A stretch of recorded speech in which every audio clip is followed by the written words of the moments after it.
கடைசி பாட்டு சினிமா பாட்டு கண்ணே கலைமானே தான். கண்ணே கலைமானே தான்.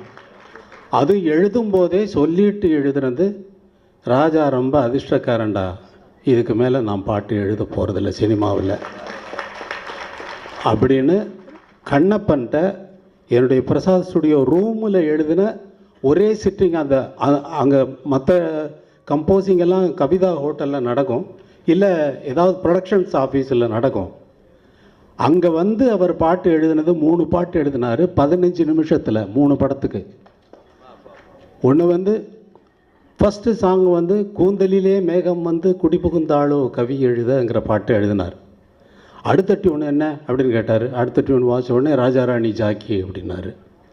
அடுத்த டியூன் அப்படின்னே பாலுமகேந்திரா வந்தார், சிச்சுவேஷன் சொன்னார், பாட்டை சொன்னால் கண்ணே கலைமானேன்னு எழுதினார்.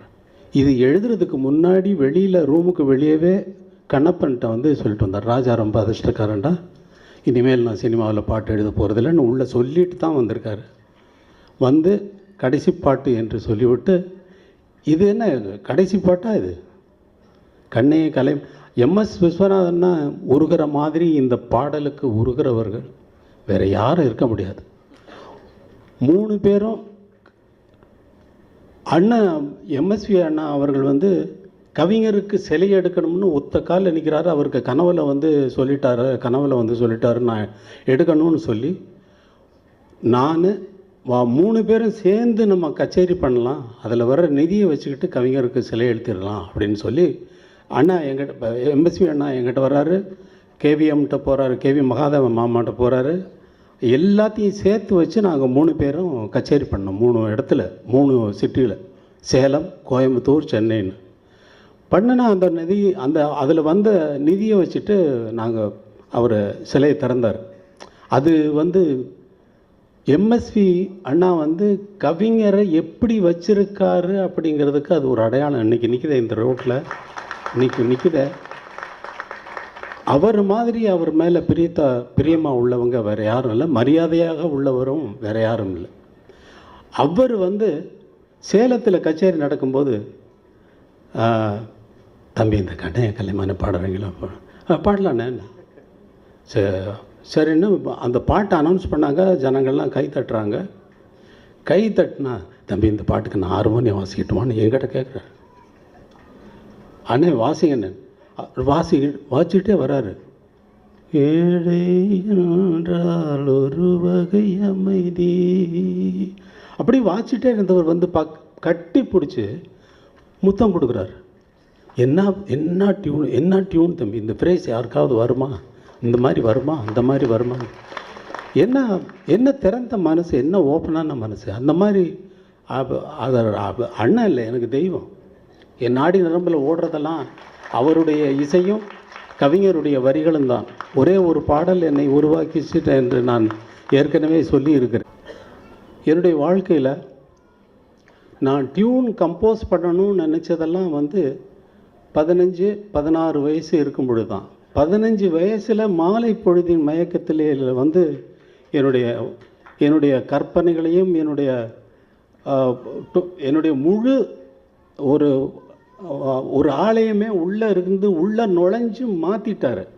அவர் எந்த வழியில் சிந்திக்க வச்சாரோ, இளமையெல்லாம் வெறும் கனவுமயம் இதில் மறைந்தது சில காலம், தெளிவும் அறியாது முடிவும் புரியாது மயங்குது எதிர்காலம் என்று ஒரு பாடலிலே சொன்ன வரிகள் வந்து, ஆமாம் இளமையெல்லாம் வெறும் கனவாக போச்சு எனக்கு, தெளிவும் அறியாது முடிவும் புரியாது, ஆமாம் எதிர்காலத்தில் என்ன ஆகும், ஒரு ஆஃபீஸில் போய் கிளர்க்காக உட்காந்து வேலை செய்வோமா, இல்லை எங்கள் வாத்தியார் வேலைக்கு போவோமா, என்ன போவோம், என்ன அப்படின்னு நான் யோசிக்கிறேன்.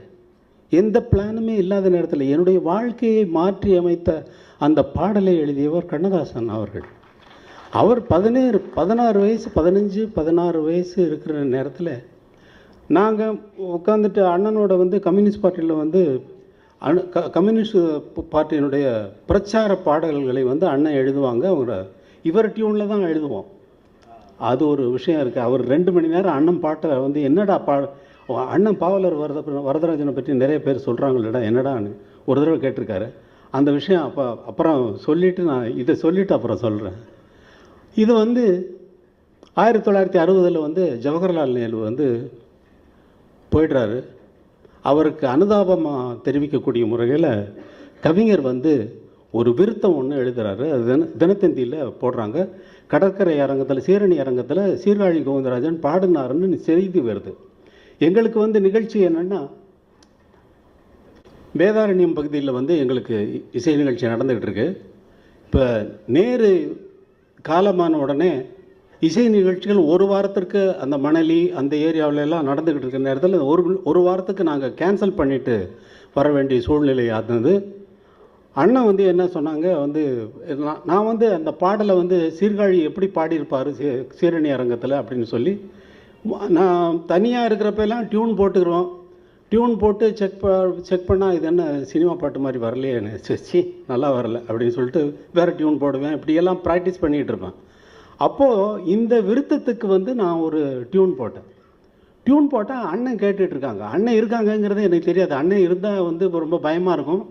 அண்ணன் வேறு ஒரு ரூமில் இருக்காங்க. நாங்கள் எய்த்தாப்பில் இருக்கிற ஹாலில் உட்காந்துட்டு சும்மா வாசிக்கிட்டு இருக்கிற நேரத்தில் பகலில் அண்ணன் கேட்டுட்டு, இது தோழர், இந்த நிகழ்ச்சியை வந்து நம்ம ரத்து செய்ய வேண்டாமே, நம்ம பாரத பிரதமர் நேரு மறைந்ததற்கு அஞ்சலி செலுத்தும் பொருட்டு இந்த இசை நிகழ்ச்சியை நடத்தலாம் அப்படி என்று சொல்லிவிட்டார்கள். அன்றைய சாயங்காலத்தில் வந்து அஞ்சலி செலுத்தும் பொருட்டுன்னு மேடையில் வந்து உட்கார்ந்த உடனே, டே நீ பாடு, அந்த பாட்டை பாடு அப்படின்ட்டார். நான் முதல் டியூன் செய்தது கவிஞர் கண்ணதாசன் அவர்கள் எழுதிய இந்த இரங்கற் பாடல் தான். சீரியனற்று எங்கே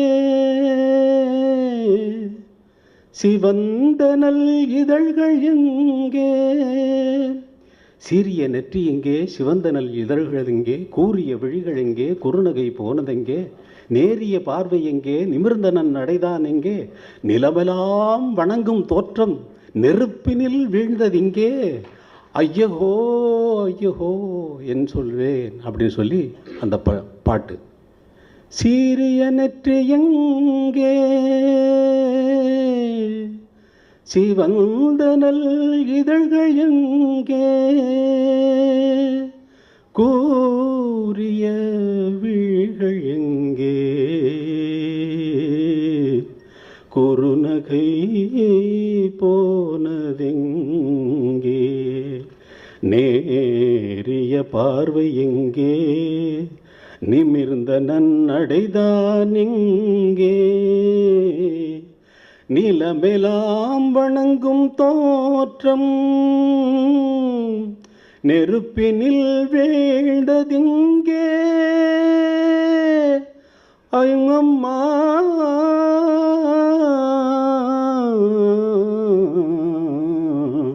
அம்மம்மா என்ன சொல்வேன், அம்மம்மா என்ன சொல்வேன், அண்ணலை தீயிலிட்டார். இதுதான் நான் முதல் கம்போஸ் பண்ண டியூன். என் வாழ்வை துவக்கி வைத்தவர் கவிஞர் கண்ணதாசன் அவர்கள்தான். இசை வாழ்வை துவக்கி வைத்தது கண்ணதாசன் அவர்கள்தான்.